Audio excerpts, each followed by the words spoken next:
오늘 우리에게 주시는 하나님의 말씀은 마태복음 8장 15절의 말씀입니다.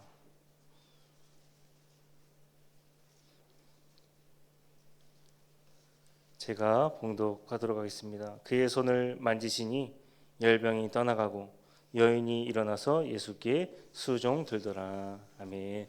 우리 옆 사람과 평화 인사 나누도록 하겠습니다. 주님 평화 빕니다. 평화를 빕니다. 평화를 빕니다. 오늘 말씀은 시몬의 장모의 열병을 고치시는 장면입니다. 성경에서는 자신의 아버지가 누구인지 알려주는 기록이 있습니다. 구약에서는 이새가 있었고 신약에서는 야고보, 요한의 아버지 세베대가 있을 것 같습니다. 그들은 아버지와 품꾼과 그물과 배를 버려두고 예수님의 뒤를 쫓았습니다. 누군가의 아버지의 이름을 기록한다는 것은 그만큼 유명했다라는 것을 우리가 알 수가 있는 것이죠. 그런데 오늘 말씀에서 등장하는 한 인물이 있습니다. 바로 장모입니다. 장모를 굳이 성경에서 언급할 이유가 있을까요? 이 베드로의 장모 상황을 보게 되면 열병이 있었습니다. 열이 나고 지금 불이 난 상태입니다. 화병이라는 말이 더욱더 적절해 보인다라는 것입니다. 왜 시몬 장모 열병이 있었겠습니까? 이 베드로는 자신의 그물을 버려두고 직장을 그만두고 예수님을 따랐다라는 사실입니다. 어느 날 사위가 장모에게 이렇게 이야기하는 것이죠. 장모님, 제가 진리를 찾았습니다. 회사를 그만두겠습니다. 그물을 버려두겠습니다. 라고 한다면 어떤 장모가 좋아하겠습니까? 가끔 믿으시는 분들 가운데서도 전도사나 목사에게 딸을 주지 않으려고 노력하는 분들이 굉장히 많이 있습니다. 화병에 걸리시는 것이죠. 사위에 대한 야속함과 자신을 배반했다는 그런 노여움이 있을 것 같습니다. 게다가 사위의 마음을 흔들어 놨던 예수라는 인물은 어떻게 되겠습니까? 예수님께서 그를 찾아가셨을 때 그가 아마도 누워 있었을 건데 그냥 누워 있는 것이 아니라 토라져서 옆으로 누워 있을 것이다 라고 생각해 볼 수가 있는 대목입니다. 시몬 장모의 입장에서는 예수님 가정 파괴범이었다라는 것입니다. 그럼에도 불구하고 예수님 이 여인에게 찾아가 주셨습니다. 요즘 세대가 신방을 잘 받지 않으려고 그래요. 신방을 받으려면 어떻게 해야 됩니까? 음식을 해야 되고요. 집안 청소를 해야 된다는 것입니다. 여러 가지 신경 쓸 일이 많다는 것이죠. 사실 신방을 받지 않는 가장 큰 이유는 자신의 사적 공간을 다른 사람에게 보여주고 싶지 않다라는 마음 때문에 그렇다라는 것입니다. 참으로 쉽지가 않는 것이죠. 여러분, 집으로 들어가려면 무엇을 가장 먼저 통과해야 됩니까? 문입니다. 문은 안과 바깥을 경계를 지어주는 하나의 경계선이다라는 사실입니다. 주거침입죄라는 죄가 있습니다. 담을 넘어서부터가 그 죄가 성립이 될까요? 아니면 문부터가 그 죄의 성립이 되겠습니까? 게다가 집으로 들어가려면 여러 문이 있다는 것이죠. 사춘기 된 딸의 방을 들어갔는데 노크 없이 그냥 들어갈 수가 있겠습니까? 남자는 또 어떨까요? 문을 상징적으로 해석하면 새로운 질서다라고 우리가 생각할 수가 있습니다. 교회는 교회만의 질서가 있는 것이죠. 새벽기도 재단에 나와서 내가 설교하고 싶어라고 이 재단에서 설교할 수 있는 사람이 누가 있겠습니까? 교회에서 인정한 권위가 있는 사람, 즉 인정한 사람만이 올라와서 설교를 할 수가 있는 것이죠. 다른 교회 목사님이 올라와서 설교를 그냥 내가 하고 싶다고 해서 할 수가 있겠습니까? 할 수가 없다라는 것입니다. 롯데리아 햄버거 가게 아시죠? 그 문을 들어서는 순간 거기만의 질서가 따로 있다는 것입니다. 요즘에는 키오스크라는 게 있어요. 거기를 카드를 내고 거기서 결제를 해야 햄버거를 먹을 수가 있습니다. 그래서 어떤 학자는 이렇게 이야기합니다. 새로운 빈곤층이 등장했다. 4차 혁명 시대, AI 시대. 키오스크에서 결제를 못하면 돈이 아무리 많이 있어도 햄버거를 사 먹지 못하는데, 특별히 우리 연세가 있으신 권사님들 잘하지 못하지 않습니까? 그러한 빈곤층이 등장했다라는 거예요. 돈이 아무리 100억 있어도 그것을 결제를 하지 못하면, 그 질서에 따라가지 못하면 빈곤층이다라고 그렇게 정의를 해놨다는 사실입니다. 롯데리아와 교회 마찬가지로 그 안에 있는 질서에 순응해야 우리가 제대로 신앙생활, 햄버거를 먹을 수가 있다는 것입니다. 초대교회가 태동했을 때 가정에서 예배를 드렸습니다. 교회의 시작을 의미합니다. 그들의 믿음이 참으로 대단했습니다. 그 집의 문을 열 때에 어떤 그 가정의 구성원들은 우리 집의 문을 연다라고 생각했을 것이고, 어떤 사람은 그것이 교회이다라고 생각하는 사람들은 교회 문을 연다 그렇게 생각했을 것입니다.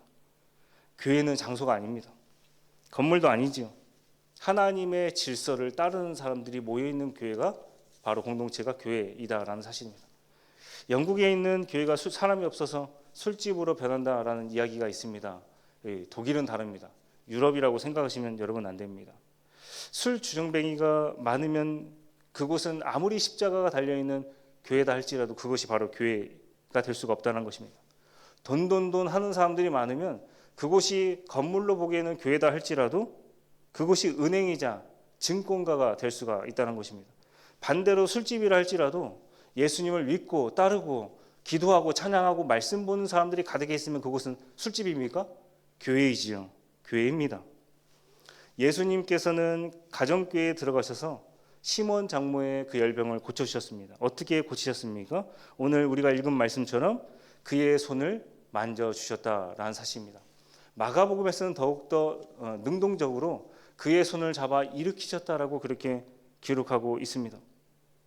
우리가 다 읽진 않았지만 이 이야기 전에 예수님께서 백부장의 하인을 고쳐주시는 이야기가 기록되어 있습니다.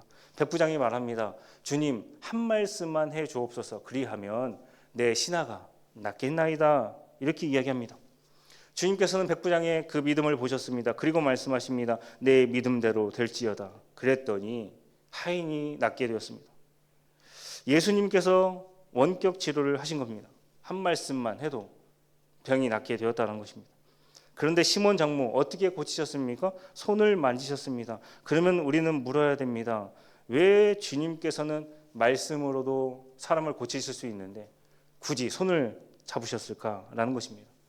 예수님께서 젊은 혈기에 그 시몬 장모를 좋아했을까요? 돌싱이라서 한번 나랑 만나보자 라고 생각했을까요? 여러분들은 어떻게 생각하십니까? 성경에서 손은 권능과 힘을 의미합니다. 그러나 율법에 의하면 아픈 사람 있으면 그 사람에게 손을 대면 됩니까? 안 됩니까? 안 된다라는 것이죠. 죄를 범하는 일이었다라는 사실입니다. 여러분들이 잘 아시는 나병 환자가 있습니다.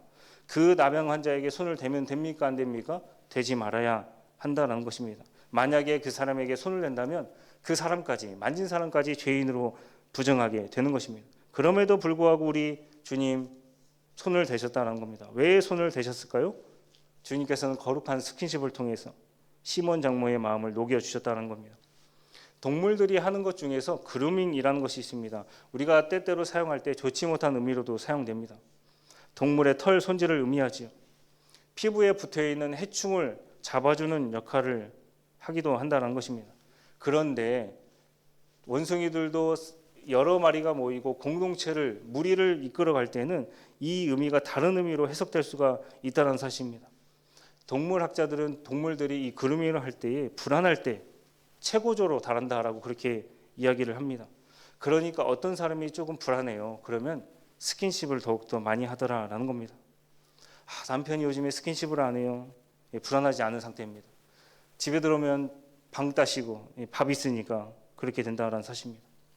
화가 난 사람이 있습니다. 그러면 어떻게 말립니까? 다가가서 몸으로 말리게 되지요. 또 우는 사람이 있으면 어떻게 됩니까? 등을 토닥토닥 걸어주게 된다는 사실입니다. 다 이유가 있다는 것이죠. 이러한 행동은 상대방으로 하여금 내가 당신을 공격할 의지가 없습니다 라고 알려준다라는 사실입니다. 예수님께서 시몬 장모의 손을 만져주셨습니다. 흥분을 가라앉혀라. 마음을 조금 녹여라. 그렇게 말씀하고 있다는 겁니다. 예수님의 손이 얼마나 따뜻했을까요? 때때로 많은 말보다 한 번의 이 손잡아줌이 그 사람에게 많은 것을 알려준다라는 사실입니다. 제가 학교 다닐 때 힘들 때가 있었거든요. 지금은 천국 시민이 되셨지만 고 김경재 교수님 계셨습니다. 교수님이 한마디 코멘트를 해주시더니 손을 딱 잡아주시는 거예요. 그래서 그 손이 얼마나 따뜻했는지 지금 제가 아직도 기억하고 있습니다. NBA 농구 선수들 스킨십을 통해서 패스 성공률을 올렸다라고 그렇게 알려져 있습니다. 성공률이 올라가니 승률이 어떻게 됐겠습니까? 더욱더 높아지게 되었다는 사실입니다. 스킨십은 스트레스를 유발할 수 있는 호르몬을 줄여준다라는 것입니다. 그래서 아이들의 두뇌에 좋다라고 그렇게 알려져 있습니다. 저도 3달을 가진 딸을 가지고 있는데요. 스킨십을 집에 들어가면 많이 하려고 노력하고 있습니다. 볼에 뽀뽀하고 안아주고 일부러 몸을 만지려고 많이 노력한다는 사실입니다. 아드레날린과 세로토닌이 분비가 활성화된다라고 이야기합니다. 아이들 두뇌에 좋다라고 알려져 있습니다. 예수님은 시몬 장모의 불안한 마음을 손을 잡아 치유해 주셨다라는 사실입니다. 때때로 우리가 가능한 범위에서 거룩한 스킨십은 자주 하는 것이 좋습니다.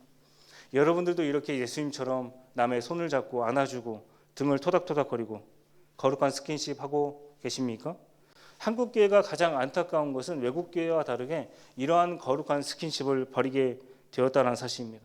스킨십을 하게 되면 분열했던 마음이 통합되게 된다는 사실입니다. 스킨십을 하면 상처가 치유된다는 것입니다. 스킨십을 하면 아팠던 몸이 이 열병처럼 회복될 수가 있다는 사실입니다. 마지막으로 고린도후서 13장 11절 우리 한 목소리로 읽고 말씀을 마치도록 하겠습니다. 한번 띄워주시겠습니다. 읽겠습니다. 시작. 마지막으로 말하노니 형제들아 기뻐하라. 온전하게 되며 위로를 받으며 마음을 같이하며 평안할지어다. 또 사랑과 평강의 하나님이 너희와 함께 계시리라. 거룩하게 입맞춤으로 서로 문안하라. 아멘. 사도 바울은 말씀만 전하지 않았습니다. 거룩한 스킨십을 통해서 몸의 행동을 통해서 고린도 교회의 분열을 잠재워라 마지막에 그렇게 고린도 교회를 향하여서 말씀하고 있었다는 사실입니다.